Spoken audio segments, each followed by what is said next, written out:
That smells great. Right? Looks good, too. And I know that you've been doing it all day, but I want to personally thank all the veterans that have served. Yeah. Thank you for allowing goofy guys like me to get on television and cook because of our freedom. So that's right. We appreciate all of you.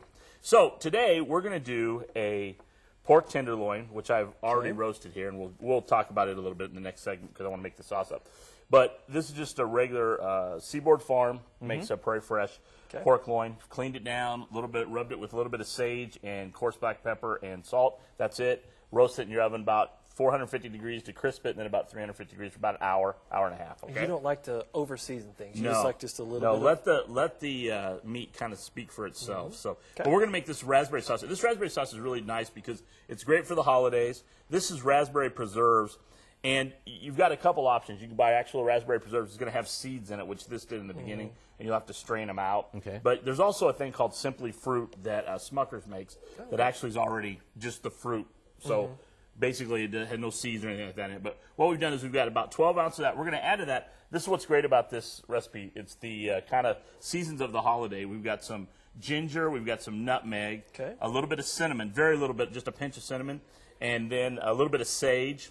And I'm sorry, the sage was on the pork. A little bit of nutmeg, and what am I missing? Oh, cloves. Cloves. Yeah. Ground cloves. You can smell them right away. Okay, so we're gonna get that in there and get this boiling. Now, what you want to do is you want to get this, intensify the heat.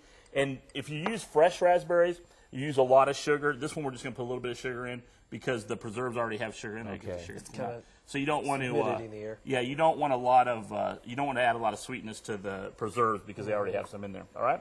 And then to that we're gonna add a little bit of vinegar.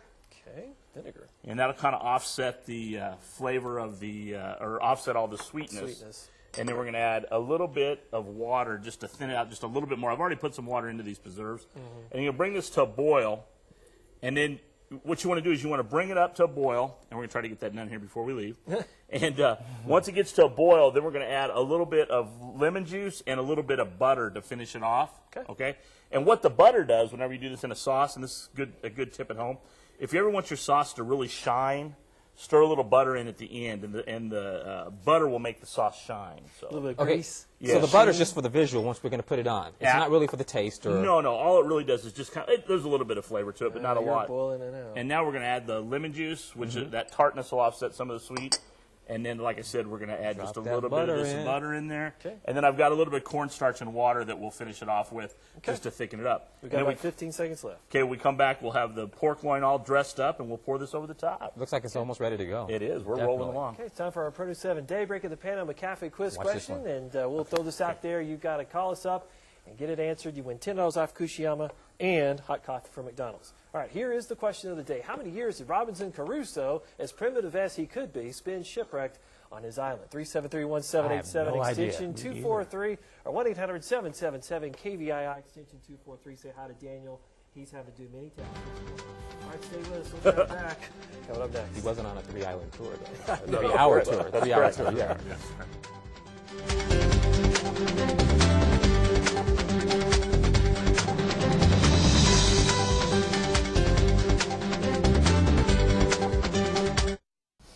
Welcome back. We're going to top off this recipe in just a second. Let's check the weather, though, first. She liked it a sauce. All right, thank you, Martha. Good morning, everyone. Right now in downtown Amarillo, it is 42 degrees. That was a look at your ag weather forecast. Let me just show you real quick what's going on. We've got a lot of fog over the eastern panhandles. That fog will clear out. And here's a look at your bus stop forecast. The rest of today, 40 degrees this morning, 68 the high temperature this afternoon. And it is going to be cold night tonight, down to 27 degrees with freezing drizzle likely. Hey, here's something warm to kind of warm you up for the next couple of days. There's Chef Bud with Meredith and Anthony. This sauce is so good. I'm sad I missed the part of how to make it. I'm going to have to go on YouTube and watch it. Right. Which you can do. We'll talk about that later. Okay. Good segue. Okay. So we've got the pork loin, and this is the Seaboard Farms Prairie Fresh. This is a wonderful, wonderful piece of pork. And one of the reasons why is that product is injected with the fat back into the loin. So if you get this, if you buy one of these at the store, the thing, and we obviously sell these, one of the things you're going to find with this is it's very forgiving. Forgiving. So like if you cook it stays very moist. But all I've done is a little bit of sage, a little bit of salt and kosher salt and black pepper over the top. I roasted it for probably about 30 minutes at about 450 to crust it up, get that nice brown crust. and then I put it into the oven about 350, or just turn the heat down about 350. And then we have our raspberry sauce that we made, and you just go right over the top with this. The cool thing about this sauce and the cool thing about this dish is this is a great alternative if you got folks who maybe, you know, turkey's not their thing anymore, or whatever the case may be.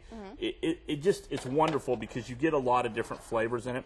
What I like best about it is you get the spices of the season, the nutmegs, the sage, the cloves. It smells so good. It's sweet, but it's not too sweet. No. Some folks don't like the so sweet. Right, and what we did was with the vinegar and with the lemon juice that we put in there, it kind of offsets that. So it's a great opportunity to do something different at the holidays. I like it. Again, the raspberry gives you a nice red color. You could do this with cranberries.